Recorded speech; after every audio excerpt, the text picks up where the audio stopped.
Well, the latest news is, of course, those results coming in this morning. A huge landslide victory for Alassane Ouattara, and also with a fairly high turnout, it must be said as well, not too far off the last presidential election in 2015, which to some is surprising because the opposition have been calling for weeks in the run-up to the election for a boycott of the electoral process. They told their voters, or their supporters I should say, not even to pick up their voter ID cards, not to take part in campaign rallies, and really just not to campaign at all. So despite that, a high turnout and a huge election victory for Alassane Ouattara. Now, overnight there were some tensions because earlier on Monday, the opposition said that they were going to set up a transitional council with the view to create their own kind of separate government, a separate interim government, with the aim of holding free and fair elections. Overnight, the houses of several opposition party leaders were attacked. We actually went to meet with the team of Henri Bédier, the former president and presidential candidate at this election just gone.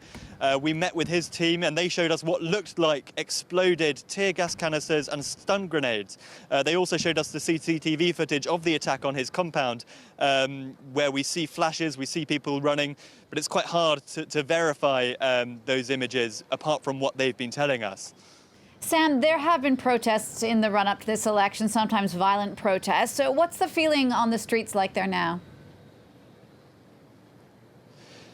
The feeling on the streets, well, it really depends who you speak with.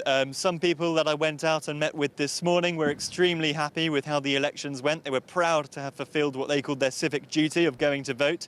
They said they were happy that Ouattara was elected, and they said that now all they want is for the disorder to end and for there to be peace.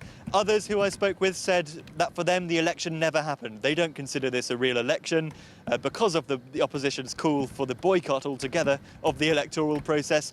They're still not happy that Ouattara is in charge.